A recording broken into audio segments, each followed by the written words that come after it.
اور اس کے علاوہ آپ صلی اللہ علیہ وسلم کی ازواج مطہرات کی قبر مبارک سب سے پہلے آئیں گی۔ اس کے بعد آپ کے دائیں طرف جہاں جنگلہ لگایا گیا ہے، حضرت بی بی فاطمہ سلام اللہ علیہا کا روزہ مبارک ہے، جن کے ساتھ امام حسن رضی اللہ تعالیٰ عنہ اور حضرت زین العابدین رضی اللہ تعالیٰ عنہ بھی موجود ہیں۔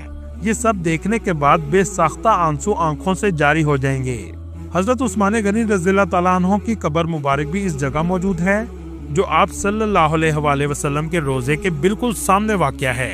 دوستو، یہ قبرستان بھی مسلمانوں کے لیے بہت مقدس ہے۔ 10,000 سے بھی زیادہ صحابہ کرام کی قبر مبارک اس جگہ موجود ہے۔ چلے اب چلتے ہیں 360 نمبر گیٹ سے 312 گیٹ کی طرف، جہاں حضرت ابوبکر صدیق رضی اللہ تعالیٰ عنہ کی رہائش گاہ بھی تھی۔ اب اس جگہ مسجد بنا دی گئی ہے اور اسے ابوبکر صدیق مسجد بھی کہا جاتا ہے، اور اس کے ساتھ ہی بالکل حضرت علی کی مسجد بھی موجود ہے۔ دوستو، 310 نمبر گیٹ کی طرف ایک بادلوں کی شکل کی آپ کو مسجد نظر آئے گی، جسے مسجد گمامہ کہا جاتا ہے، جہاں بارش کے لیے دعا کی گئی تھی۔ دوستو، جب آپ 334 نمبر گیٹ سے مسجد سے باہر نکلیں گے تو سامنے آپ کو ایک پہاڑ نظر آئے گا۔ اسے احد پہاڑ کہا جاتا ہے۔ احد پہاڑ کو جنت کا پہاڑ بھی کہتے ہیں۔ آپ صلی اللہ علیہ وسلم نے فرمایا، مجھے احد سے اور احد کو مجھ سے محبت ہے۔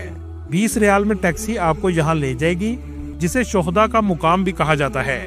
اس جگہ غزوہ احد ہوئی تھی، جس میں بہت سے صحابہ کرام شہید ہوئے، جن میں آپ صلی اللہ علیہ وسلم کے ہر دل عزیز چچا حضرت امیر حمزہ رضی اللہ تعالیٰ عنہ بھی شہید ہوئے، جن کی قبر مبارک اس احاطے میں بنائی گئی ہے۔ دوستو، اسی غزوہ میں آپ صلی اللہ علیہ وسلم کے دندان مبارک بھی شہید ہوئے تھے، اور یہ پہاڑی وہ جگہ ہے جہاں تیر انداز صحابہ اکرام موجود تھے۔